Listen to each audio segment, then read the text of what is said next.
Merhaba arkadaşlar, kanalıma hoş geldiniz. Kanalıma abone olup like atmayı unutmayın. Bugün size kuru öksürüğü şıp diye kesen tarifler vereceğim. Şu koronavirüsünün yoğun olduğu günlerde kuru öksürük de olsa insanlar yanlış anlayabiliyor. Yani yanında hafif bir öksürük, öksürünce bile insanlar sanıyor ki koronayız. Bu da bizi rahatsız ediyor, hem de karşı tarafı çok rahatsız ediyor. Korona mıyız değil miyiz diye biz bile şüpheye düşebiliyoruz. Hani gidip korona testi vermek istiyoruz. Ben işte size buna yönelik bir çalışma hazırladım. Aslında bu bizim belki de annelerimizin senelerdir bize yaptığı tarifler. Şimdi birinci tarifle başlayalım. Sarımsak ve sütlü bir tarif bu. Ya sarımsak ve süt kulağa çok hoş gelmeyebiliyor ama yani sarımsağın faydaları saymakla bitmez. Tadı kötü de olsa, çocuklarımıza bunu içirmekte zorlansak da ama faydası çok fazla. O yüzden biz bu tarifi yapmaya başlayalım. Sarımsakları soyuyoruz. Sonra onu eziciyle eziyoruz. Benim sarımsak ezicim olmadığı için ben bu şekilde ayıkladım. Bir bardak yardımıyla ezmeye çalışacağım.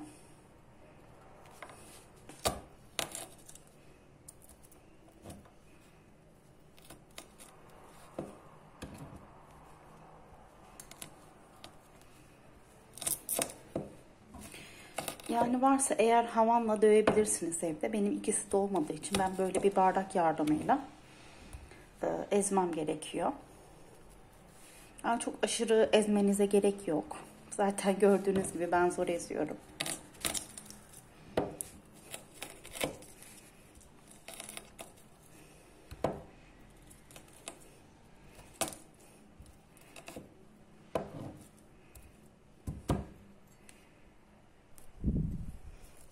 Ben ancak bu kadar ezebildim. Siz daha fazla ezerseniz tabii ki daha güzel olur.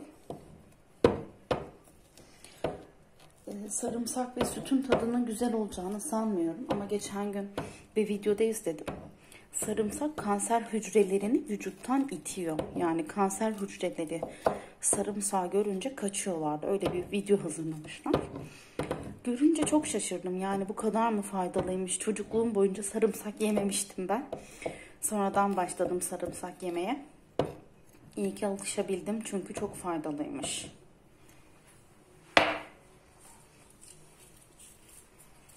Şimdi sarımsağı şimdi sütün içerisine koyuyoruz.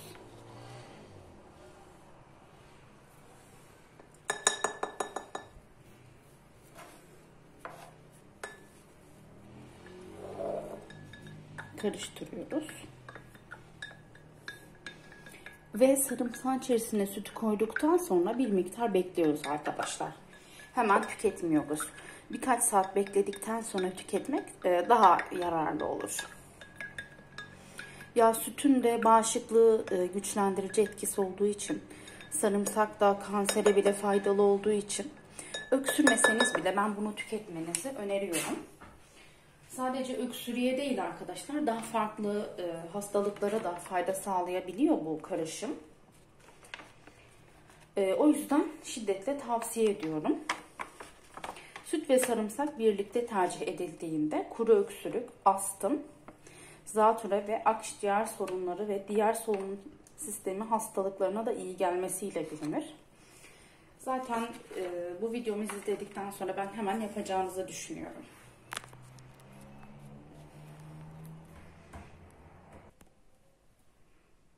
Bu vereceğim tarif de sarımsak, soğan ve bal ile yapılan bir tarif. 7 diş sarımsak, 1 soğan. Soğan ister kuru ister beyaz olabilir. Benim evimde kuru soğan olduğu için ben kuru soğanı tercih ettim. Kuru soğan ya dediğim yani kırmızı soğan. Bu soğan birçok ilde yetişmiyor diye biliyorum. Bizim buralarda daha fazla, isterseniz beyaz soğan tercih edebilirsiniz. Balı zaten biliyorsunuz, öksürük denilince akla gelen ilk şeylerden bir tanesi bal. Yüzyıllar boyunca da zaten dünyadaki kültürlerde doğal bir ilaç olarak kullanılmıştır bal. İltihaplanmaya karşı savaşan ve bağışıklığı artıran antioksidan özelliğine sahiptir aynı zamanda. Bal gece öksürük kesici olarak yararlı olan şifalı doğal bir ilaçtır. Zaten bunu hepimiz biliyoruzdur. Çocukluğumuzdan beri bir kaşık bal, bir kaşık bal diye annelerimiz peşimizden koşardı. Biz de bunu yemekten belki de kaçardık o zamanlarda. Ama şimdi anne olduğumuz için biz de artık çocuklarımızı uygulamaya başladıktan sonra gerçeklerin geç de olsa farkına varıyoruz. Şimdi karışımımızı hazırlamaya başlayalım.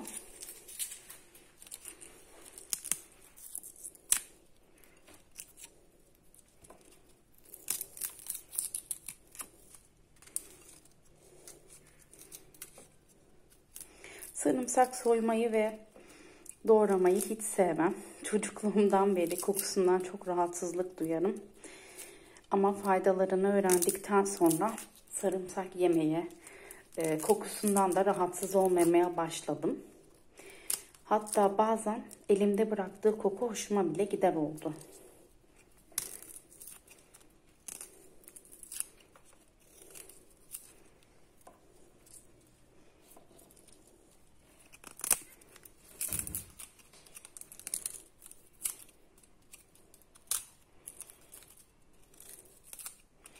Aslında biz bu tariflerin hepsini öğreniyoruz. Ama anne olunca öğreniyoruz. Anne olmadan maalesef hiçbir şeyi yapmak istemiyoruz. Yemek istemiyoruz. Ama anne olduktan sonra hem çocuğumuzun bağışıklığını korumak için yapıyoruz. Hem de artık anne olduktan sonra kendimiz iyi olmalıyız ki çocuğumuz da iyi olsun düşüncesiyle kendimize de daha çok bakmaya başlıyoruz. Bu sayede de doğal yöntemlerin hepsini çoğaltmış oluyoruz.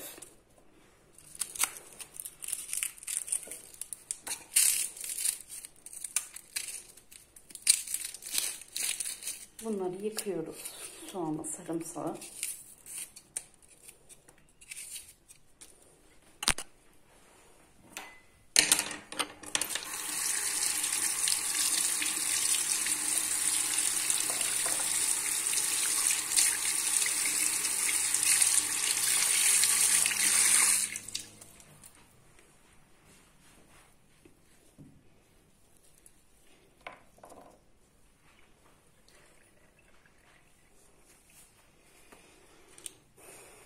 Bir bıçak yardımıyla doğruyoruz bunların hepsini.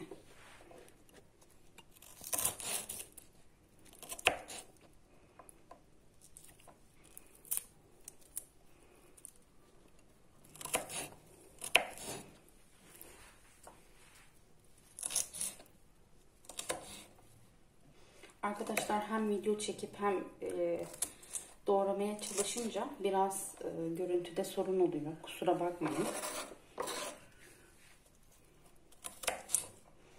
Bunları doğruyoruz. Aslında dediğim gibi ezmek daha sağlıklı.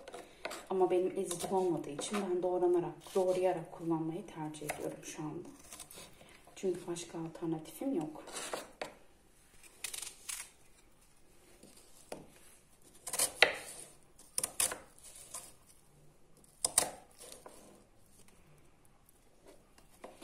Bunları doğruyoruz.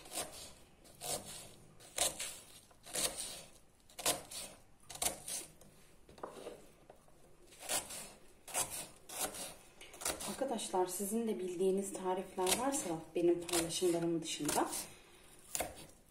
kanalımın altında paylaşabilirsiniz. Onlarla da ilgili ben video çekerim. Bunları kuru bir kavanoza alıyoruz. Arkadaşlar kuru olmasına dikkat edin. Çünkü kuru olmazsa çok da iyi olmaz. Benim elimde küçük kavanoz yoktu. O yüzden ben büyük bir kavanoz tercih etmek zorunda kaldım. İsterseniz daha çok da yapabilirsiniz. Yani 2 soğan, 3 soğan veya daha çok sarımsak. Eğer evdeki herkesin tüketmesini istiyorsanız daha fazla da kullanabilirsiniz. 2 kaşık da bal kullanıyoruz. Bende bu tarz bir bal vardı. Ama sizde daha doğal bir bal varsa tabii ki daha doğalını tercih edin. Ben doğal bulamadığım için marketten aldığım balı kullanıyorum. 2 kaşık bal kullanıyoruz.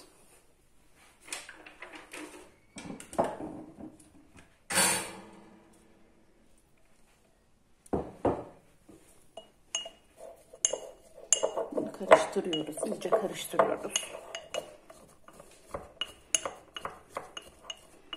İyice bal, soğan ve sarımsak birbirine girecek şekilde karıştırıyoruz.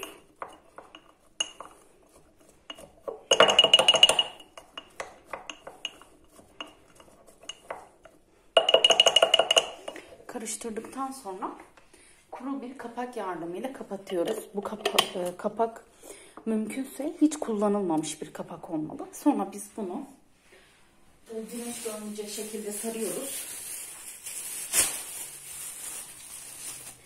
Ben şöyle bir şey buldum sarmak için. Güneş görmemesine dikkat etmek gerekiyor. Böyle bir şeyle sarıyoruz. Dolaba kaldırıyoruz. Bir gün beklettiğimiz karışımı açıyoruz. Arkadaşlar suyunu bırakmış oluyor sarımsak ve soğan.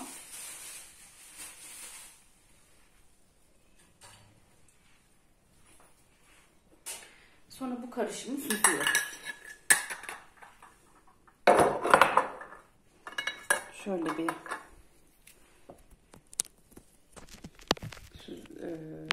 tel süzgeç vardı bende. Çaydanlıklarda kullanılanlardan.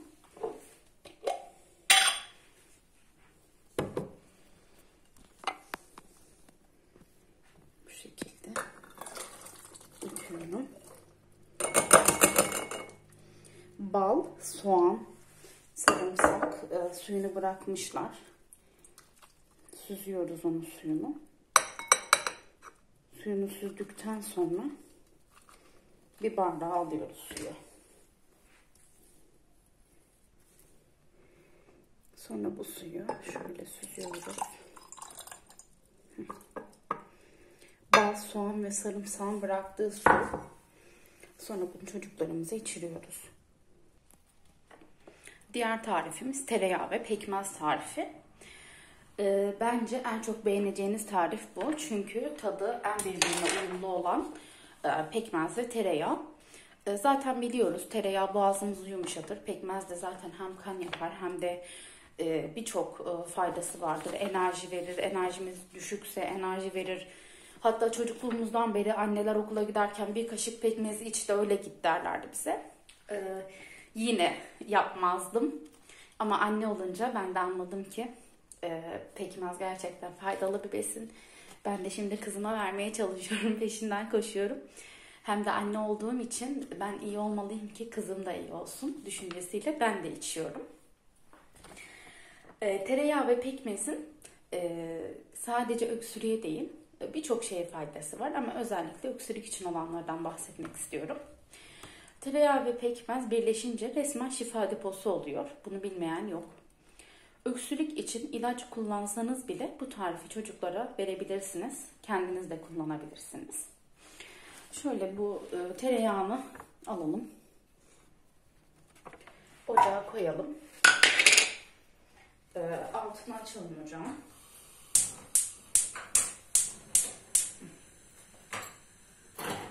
Tereyağını eritiyoruz arkadaşlar ocakta. Kısık ateşte. Zaten çok çabuk eriyen bir şey tereyağı. Tereyağı eridikten sonra pekmezi döküyoruz. Pekmezin hakiki olmasına dikkat edin. Marketlerde satılan pekmezlerin pek bir faydasının olduğunu düşünmüyorum. Çünkü büyük ihtimal şeker ilavesi vardır. Tereyağının sesini duyuyorsunuz. Tereyağının içerisine pekmezi ekliyoruz.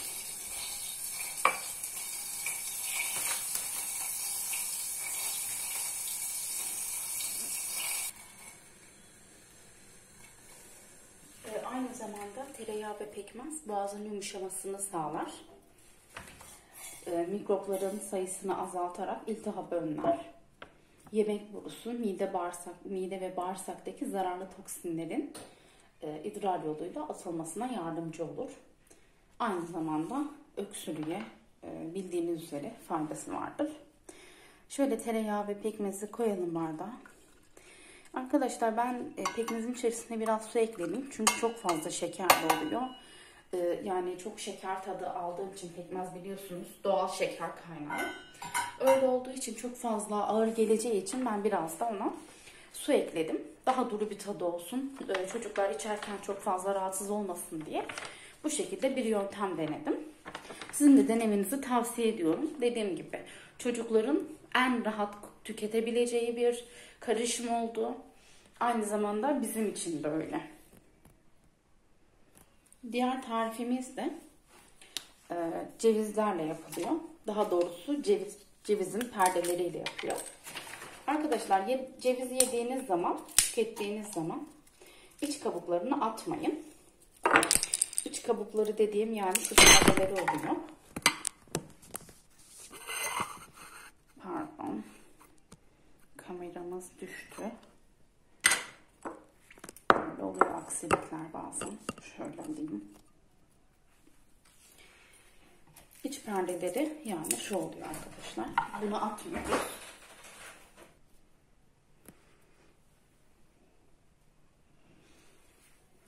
Şöyle iç perdeleri şunlar oluyor.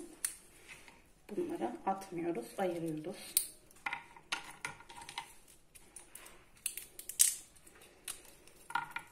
Kaynamış suya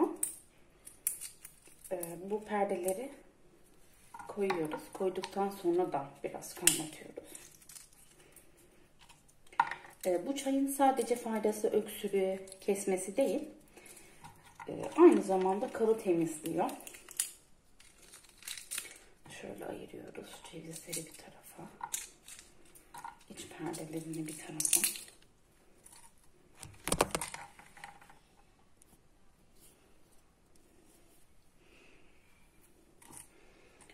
Bunlar olurken, bunlar burada dururken ben ocağa bir bardak suyu koyuyorum, kaynamaya bırakıyorum.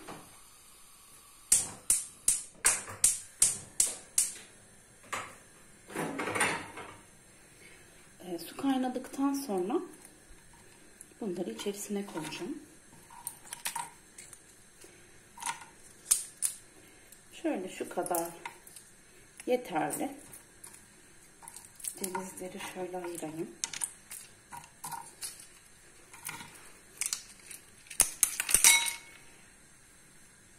Ya aslında bu karışım iyi bir balgam söktürücü olarak da biliniyor. Aynı zamanda bağırsakları da güçlendiriyor. Bu bilgiyi de vermiş olalım. Arkadaşlar karışımımız hazır. Şöyle döküyoruz. Kaynadıktan sonra rengi biraz koyu oluyor.